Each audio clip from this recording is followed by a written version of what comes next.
Hi friends, ಎಲ್ಲರಿಗೂ ನಮಸ್ಕಾರ. ಇವತ್ತು ಮತ್ತೆ ನಿಮ್ಮ ಮುಂದೆ ಬರ್ತಾ ಇದ್ದೀನಿ. ನಿಮ್ಮ ರ್ಯಾಷಸ್ ನೇಚರ್ ವರ್ಲ್ಡ್ ಚಾನಲ್ಗೆ ಸ್ವಾಗತ, ಸುಸ್ವಾಗತ. ಇವತ್ತು ಒಂದು ಹೊಸ ವಿಷಯಕ್ಕೆ ಬರ್ತಾ ಇದ್ದೀನಿ. ರಂಗೋಲಿ, ಅಕ್ಷಯ ಪಾತ್ರೆ ರಂಗೋಲಿ ಅಂತ. ಹಿಂದೆಲ್ಲ ನೋಡಿರ್ಬೋದು ನೀವು, ತುಂಬ ಥರ ರಂಗೋಲಿ ನಾನು ನಿಮ್ಗೆ ಹೇಳ್ಕೊಟ್ಟಿದ್ದೀನಿ. ಇವತ್ತು ಕೂಡ ಬೇರೆ ಥರದ್ದು ಅಕ್ಷಯ ಪಾತ್ರೆ ರಂಗೋಲಿ ಅಂತ. ಇದನ್ನು ಮನೇಲಿ ಹಾಕಿದ್ರೆ ಯಾವಾಗಲೂ ಕೂಡ ನಿಮ್ಮ ಮನೇಲಿ ಅಕ್ಷಯವಾಗುತ್ತೆ. ಅಕ್ಷಯ ಅಂದರೆ ಯಾವಾಗೂ ಖಾಲಿನೇ ಆಗಲ್ಲ. ಅದು ದವಸ ಇರ್ಬೋದು, ಧಾನ್ಯ ಇರ್ಬೋದು, ಹಣ ಒಂದು ಹಂತದಲ್ಲಿ ನಂಬಿಕೆ ಇಟ್ಟು ಇದನ್ನು ಹಾಕಿರಿ, ಡೈಲಿ ಹಾಕಿರಿ.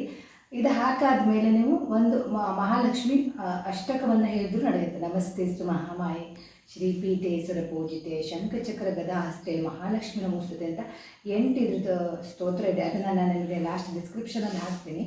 ಅದನ್ನು ಹೇಳಿಬಿಡಿ. ಇದನ್ನು ಡೈಲಿ ಒಂದು ದೀಪನ ಹಾಕಿ ಸೈಡಲ್ಲಿ ನಿಮ್ಗೆ ತೋರಿಸ್ಕೊಡ್ತೀನಿ ರಂಗೋಲಿನ ಹೇಗೆ ಬಿಡಿಸೋದು ಅಂತ. ಅದೇ ರೀತಿ ನನ್ನ ಚಾನಲ್ನ ಸಬ್ಸ್ಕ್ರೈಬ್ ಮಾಡಿ, ಲೈಕ್ ಮಾಡಿ, ಶೇರ್ ಮಾಡಿ, ಕಮೆಂಟ್ ಮಾಡಿ.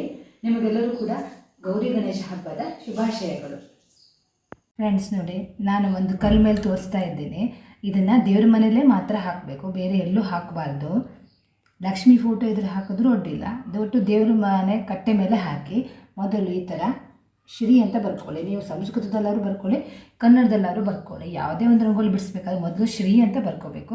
ನಂತರ ನೋಡಿ, ಒಂದು ಚಿಕ್ಕ ಗೆರೆ, ಸ್ವಲ್ಪ ದೊಡ್ಡ ಗೆರೆ, ಆಮೇಲೆ ಒಂದು ಸ್ವಲ್ಪ ದೊಡ್ಡ ಗೆರೆ, ಆಮೇಲೆ ಅದಕ್ಕಿಂತ ಸ್ವಲ್ಪ ದೊಡ್ಡ ಗೆರೆ. ಕಾಣ್ತಾ ಇದೆಯಲ್ಲ, 4 ಗೆರೆ. ಒಂದು ಚಿಕ್ಕದು, ಅದರ ಸ್ವಲ್ಪ ದೊಡ್ಡದು, ಅದಕ್ಕಿಂತ ಸ್ವಲ್ಪ ದೊಡ್ಡದು, ಆಮೇಲೆ ಲಾಸ್ಟ್ ಮತ್ತು ದೊಡ್ಡದು. ಈ ಥರ 4 ಇದೇ ಮತ್ತು ರಿವರ್ಸ್ ಬರುತ್ತೆ ಕೆಳಗಡೆಗೆ. ಸೇಮು, ಒಂದು ಚಿಕ್ಕದು, ಒಂದು ದೊಡ್ಡದು, ಆಮೇಲೆ ಒಂದು ದೊಡ್ಡದು, ಆಮೇಲೆ ಅದಕ್ಕಿಂತ ಒಂದು ದೊಡ್ಡದು. ಈ ಥರ 8 ಗೆರೆನ ಹಾಕೋಬೇಕು.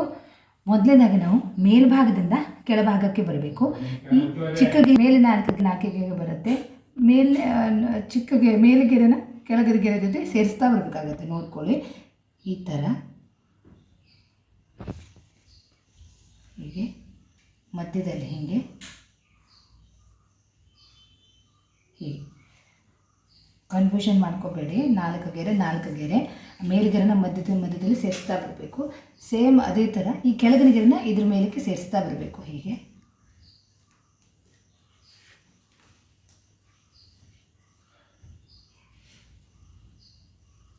ಇವಾಗ ನೋಡಿ, ಒಂದು ಪಾತ್ರೆ ಥರ, ಗುಂಡಗಿನ ಒಂದು ಪಾತ್ರೆ ಥರ ಕಾಣ್ತಾ ಇದೆ. ಆ ಥರ ಇಲ್ಲಿ ಮೇಲ್ಗಡೆ ಈ ಪಾತ್ರೆಯ ಮುಚ್ಚಳ ಇದು. ಇದಕ್ಕೊಂದು ಹೀಗೆ ಶೇಪ್ ಕೊಡಿ.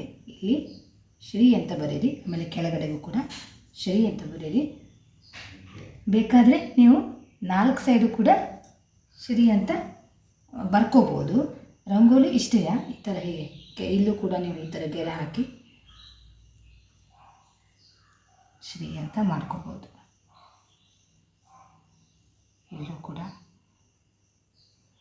ಶ್ರೀ ಅಂದರೆ ಲಕ್ಷ್ಮೀ ನಿವಾಸ ಇರುತ್ತೆ. ಅದಕ್ಕೆ ನಾವು ಶ್ರೀ ಎಷ್ಟು ಬರೆದ್ರೂ ಏನು ಕೆಟ್ಟದಲ್ಲ, ಒಳ್ಳೆಯದು.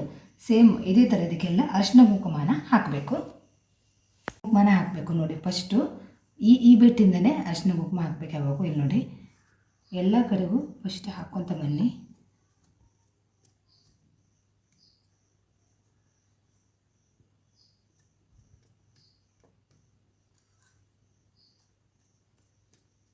ಮಧ್ಯದಲ್ಲಿ ಇಲ್ಲಿ ಅಕ್ಷತೆಯನ್ನು ಹಾಕಿ. ಎಲ್ಲರಿಗೂ ಕೂಡ ಅಕ್ಷತೆಯನ್ನು ಹಾಕಬಹುದು. ಇದಿಷ್ಟನ್ನು ಹಾಕಿದ್ಮೇಲೆ ಭಕ್ತಿಯಿಂದ ನೀವು ಲಕ್ಷ್ಮಿ ಅಷ್ಟಕವನ್ನು ಹೇಳ್ಬೋದು. ಲಕ್ಷ್ಮಿ ಅಷ್ಟೋತ್ತರನೂ ಹೇಳ್ಬೋದು, ಅಷ್ಟಕವನ್ನು ಹೇಳ್ಬೋದು. ಇದರ ಅಷ್ಟಕವನ್ನು, ಸ್ತೋತ್ರವನ್ನು ನಾನು ಕಮ್ಯುನಿಟಿ ಪೋಸ್ಟಲ್ಲೂ ಕೂಡ ಹಾಕ್ತೀನಿ. ಫ್ರೆಂಡ್ಸ್, ನೋಡ್ರಲ್ವ ಇವತ್ತು ಯಾವ ಥರ ರಂಗೋಲಿ ಹಾಕಿದ್ದೀನಿ ಅಂತ. ಅಕ್ಷಯ ಪಾತ್ರೆ ರಂಗೋಲಿ ಇವತ್ತಿನ ರಂಗೋಲಿ. ಇದೇ ರೀತಿ ಬೇರೆ ಬೇರೆ ಥರ ರಂಗೋಲಿಗಳು, ಶ್ರೀಚಕ್ರ ರಂಗೋಲಿಗಳು, ಅದೇ ರೀತಿ ಮತ್ತು ಲಕ್ಷ್ಮಿಗೆ ಸಂಬಂಧಪಟ್ಟಾಗ ರಂಗೋಲಿಗಳು, ಎಲ್ಲ ಥರ ರಂಗೋಲಿ ನನಗೆ ಗೊತ್ತಿದೆ. ಕೆಲವೊಂದನ್ನು ನಿಮಗೆ ಹಾಕ್ತಾ ಇರ್ತೀನಿ.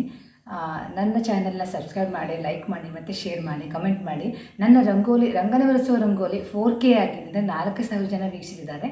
ಅದೇ ರೀತಿ ಎಲ್ಲ ಥರ ರಂಗೋಲಿಗಳನ್ನು, ಎಲ್ಲ ನನ್ನ ವೀಡಿಯೋಸ್ಗಳನ್ನು ಕೂಡ ಜಾಸ್ತಿ ಲೈಕ್ ಬರೋಂಗೆ, ಶೇರ್ ಬರೋಂಗೆ ಮಾಡಿಕೊಡಿ.